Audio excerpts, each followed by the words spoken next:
Արցախի բռնագաղթից 1.5 տարի անց արցախցիները պնդում են, իրենք ունեն Արցախ վերադառնալու, սեփական հայրենիքում արժանապատիվ, անվտանգ ապրելու իրավունք եւ երբեք չեն պատրաստվում հրաժարվել դրանից։ Աշխարհի աչքի առաջ մեզ բռնությամբ զրկել են մեր հայրենիքից, բայց դա չի նշանակում, որ մենք հրաժարվել ենք մեր հայրենիքից։ Արցախի մարդու իրավունքների պաշտպանը նկատում է, իրենց իրավունքները նաև միջազգային կոնվենցիաներով են պաշտպանված։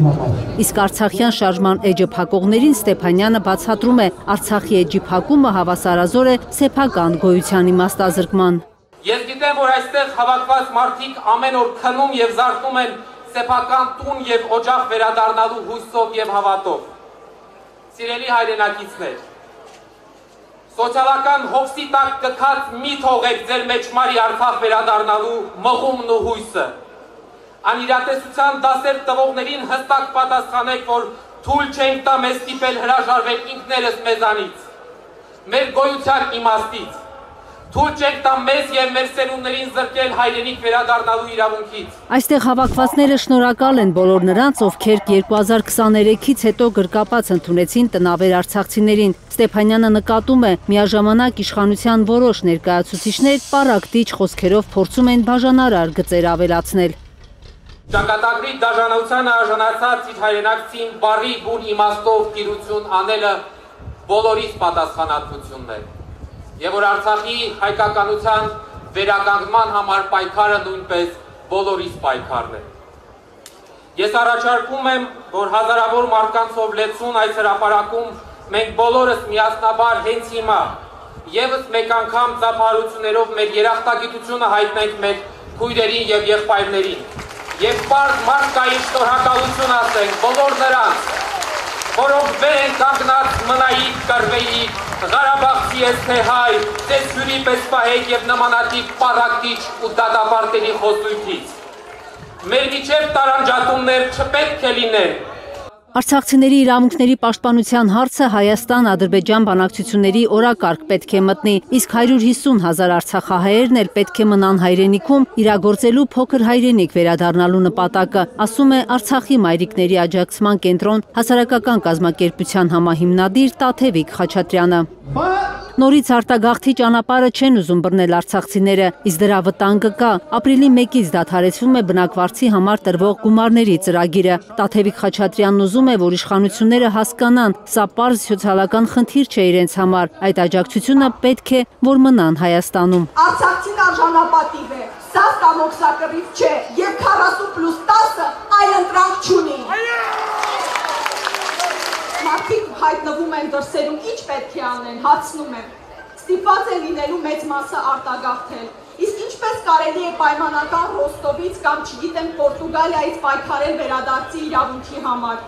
Վերադարձի իրավունքը հնարավոր է կայացնել միայն մեր մայր հայրենիքում։ Ազատության հրապարակում արցախահայերը ցավով են նկատում, որ բռնագաղթի միջոցով իրենց ցեղասպանության ենթարկած Ադրբեջանը հիմա հայկական մշակութային ժառանգությունն է ոչնչացնում, մաքրում հայկական հետքը։ Ազգագրագետ Լեռնիկ Հովհաննիսյանի խոսքով Արցախը հայկական մշակութային ժառանգության գանձարանն է։ Պրոֆեսոր Էրմիտաժի խորհրդի անդամ Անատոլի Յակոբսոնը Գանձասարը համարեց հայկական ճարտարապետության ամենակարևոր մարգարիտը եւ այսօր մեզ ասում են, որ Գանձասարը քոնը չէ, 5658 հուշարձանը քոնը չէ։ Իսկ Հայաստանի իշխանավորները արցախցիներին ասում են, որ կամ պետք է փախստականի կարգավիճակ ստանալ, կամ Հայաստանի քաղաքացիություն ընդունել։ Եվ այստեղ են որպեսզի խոսեն քո ու քո ձեր բոլորի եւ իմ խնդիրներից, տեղահանված Արցախի բնակչության խնդիրներից, եւ այսպես առաջինը կանդրադառնան փախստականի կարգավիճակի, այդ ամոթալի կարգավիճակի հարցին։ Իրավապաշտպան Դավիթ Հովհաննիսյանը նկատում է, այդ ինչ է փոխվել 2023-ի բռնագաղթից հետո, որ հիմա արցախցիներին ստիպում են ընդունել Հայաստանի քաղաքացիություն։ Վերջին 30 տարիների ընթացքում Արցախի անկախության ամբողջ ժամանակահատվածում որևէ մեր հայրենակից Հայաստանից Արցախ եկած, Արցախում բնակվող կամ Արցախում հյուրընկալված մեր հայրենակցին երբևէ համարել են փախստական։ Վերջին 30 տարիների ընթացքում Արցախի անկախությունից հետո մինչև 2023 թվականը երբ դուք եկել եք այստեղ մայր հայրենիք, ձեզ երբևէ որևէ մեկը համարել է փախստական։ Բա ինչ է փոխվել, ինչու պիտի 2023 թվականից հետո ինչ-որ մեկի ցանկությամբ 150,000 մարդ դառնա փախստական մայր հայրենիքում։ Արցախցիների պահանջների մասին բարձրաձայնումից հետո նախաձեռնող խմբի անդամ Նժդե Իսկանդարյանը հայտարարում է, մնալու են Ազատության հրապարակում։ Արցախցի մի խումբ կանայք ու երեխաներ նույնպես նստացույց սկսեցին Ազատության հրապարակում։ Հայաստանի կառավարությանը ժամանակ են տալիս փոխելու իր որոշումները։ Նախաձեռնող խումբը մնալու է այստեղ,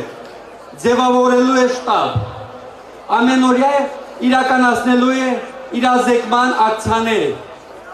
Իշխանությունն ունի մեկ շաբաթ ժամանակ եւ եթե ոչ, մենք կազմակերպելու ենք ավելի մեծ հանրահավաք եւ հասնելու ենք հստակ գործողությունների։ Դուք արդեն ինձ ասեցիք, որն է մեր պատասխանը։ Նախաձեռնող խմբի անդամը արցախցիների պահանջագիրը կառավարությանն է հանձնելու։ Պահանջում են չոտնահարել իրենց իրավունքները, քայլեր ձեռնարկել գերիներին հետ բերելու, արցախցիների հավաքական վերադարձի ուղղություններով, չհրաժարվել միջազգային ատյաններում Ադրբեջանի դեմ ներկայացված գանգատներից։ Զերծ մնալ արցախցիների նկատմամբ Հայաստանում հենց իշխանական օղակների կողմից տարվող ատելության քարոզից եւ արժանավայել պայմաններ ապահովել մայր հայրենիքում արցախցիների կենսապահովման համար։ Կարնե Մանգասարյան, Առաքել Օհանյան եւ Նորայր Հակոբյան, Հայլուր։